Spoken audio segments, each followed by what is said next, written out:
In the last video, we covered all secret abilities and stats behind the weapons in Breath of the Wild, so why not take this a step further to talk about the materials and armor as well. Although it's not as broad of a category, there are still several unique details that have mostly gotten left in the dark about them, such as hidden abilities or stats that could prove surprisingly useful and fun in your playthroughs. So without further delay, let's get right into all of them.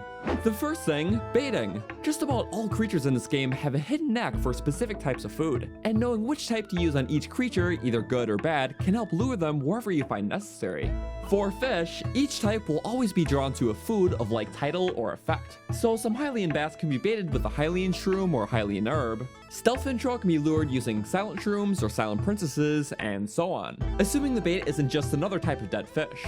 The only exceptions to this are the Sankey carps that can be found exclusively in Kakariko Village, which any type of fruit can be used to lure these guys. Next are the animals, which can be baited using food types that mostly match closely to the real-world diets of these creatures. A buffalo, which is a natural herbivore, will seek out and eat any loose plants. An omnivorous fox can be baited with fruit, fish, insects, and even acorns and nuts. And a bear will scope out any meat, fish, fruits, along with acorns and nuts as well. Since each animal's diet is unique, I have made a full chart of all huntable animals and their attractions, so you can use these to your advantage when hunting, or even as a way to position animals to take cool pictures for the compendium.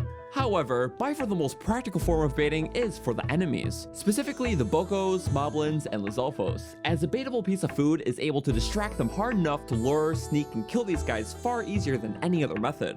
Bokos naturally eat any type of meat, mushroom, or fruit. Moblins will eat any meat or fish, and Lizalfos will eat any meat, fish, or even insects, which is super neat actually, but just know that baiting only works on the lower tier enemies, as silvers and golds don't count. Unless we're talking about the gold Bokos, which for some reason are an exception. But baiting enemies is an especially helpful tactic, as a monster who is pursuing and eating food is far less perceptible to outside surroundings compared to other distractions. But if you combine a large group of baits with a monster disguise mask, you can easily pick off a group of these guys without their friends even knowing what got them.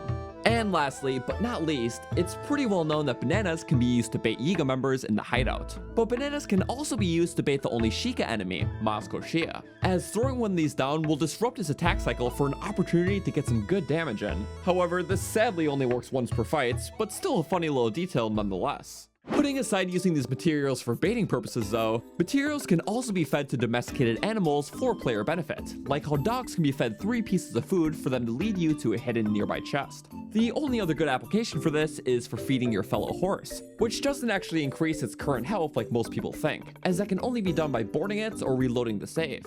Instead, if you feed one an apple, it'll increase its bond stat by 10, which is the fastest way to max it out quick if you feed it 10 of them. And if you feed it an Endura carrot, it will grant your horse 3 temporary spurs, which can all be used in an emergency when your other spurs are used up, so it's pretty great in a pinch. While on the subject of feeding though, as we know, the master cycle takes in materials in order to give it fuel, but which ones actually work the best for filling it up?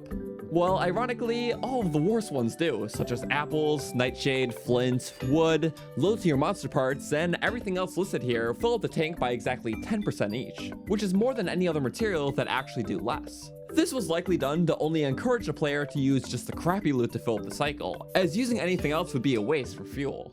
The only big exception to this being the monster extract, which actually doubles the effect of all materials you have in your hand. So having 2 of these along with 3 weak ingredients will multiply the effects exponentially, so one handful can fill an entire tank. The monster extract can also be used to randomize the effects of cooking a meal to potentially make it better or worse, but since there are just a ton of hidden stats about the cooking system in this game with a lot of the materials, all of that info can be found in my Breath of the Wild cooking stats video, linked above and below.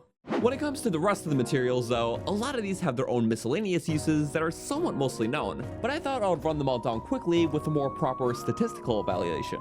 The choo-choo jellies can be broken down by any external force to dispel an effect, and the variations are as follows. A regular one can make something wet for exactly the next 30 seconds, which when sprayed on the player can give them temporary heat resistance, and when used on an enemy, they can make them conductive to make your electricity more effective. A fire jelly will ignite everything around for 10 points of damage, along with burning the surroundings for even more potential environmental damage. A freeze jelly will freeze them for 10 points of damage, and a shock jelly will shock stuff for 20 points of damage, which are all the same base damages for other like elemental attacks. And of course, these can be transformed at will by striking them with a different element. Next, both spicy peppers and sunshrooms can create an updraft for 8 seconds when lit on fire. Or alternatively, a quadruple campfire can be lit for an everlasting one too. But about campfires, another really neat thing about them is that they are really heavy, about 5 times heavier than even the heaviest of materials, which can be used single-handedly to weigh down any switch, contraption, and even a mere 5 of these can be used to weigh something big like the giant switch in the corresponding shrine to completely cheese it. So definitely keep these in mind when dealing with anything weight related. Moving on though, a bird egg will shatter when dropped unless it's in water, and dropping it in hot water will hardboil it. Other ingredients can shatter when struck with enough force, most specifically any glass jar one like the monster extract, spices, or milk, which can indeed be milked out to create the world's most shoddy archery target practice. That is, if you so desire. But lastly, and definitely not least, attaching an octoballoon to an object will make it float for a total of 15 seconds. One of these balloons will keep an item up at a slight hover, and 2 is enough to pull just about any item up at a consistent speed and height regardless of its weight.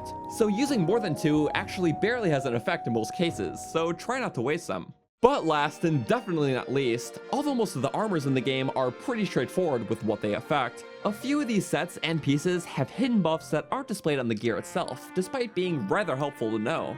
For starters, any of the circlets, the topaz earrings, and Midna's helmets grant a hidden minor ancient proficiency buff of 20%, meaning that all of your ancient and guardian weapons do that much more damage when equipped. The Island Lobster shirt has a hidden buff on it titled Wake Wind, which at a quick glance makes traveling via raft and leaf much faster, but how it's actually doing this is by constantly changing the natural direction of the wind after each swing, very similarly to the Swift Sail in Wind Waker HD, so pretty nifty.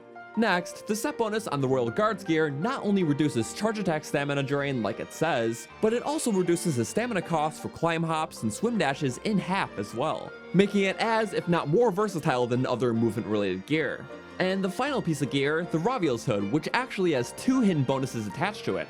One being that it increases sideways climb speed by 60%, which can even stack with a level 3 speed buff to create a horizontal climb speed that is 125% faster than normal. And its other hidden buff being Master Sword Beam Up, which increases the damage of Master Sword beams from 20 to 30, just like the Wild Gear set bonus, which was all done in reference to the game Raviel comes from, A Link Between Worlds, so pretty clever. But hopefully all these hidden armor buffs can be used effectively in your playthroughs, along with all the other details we mentioned to help spruce things up a bit.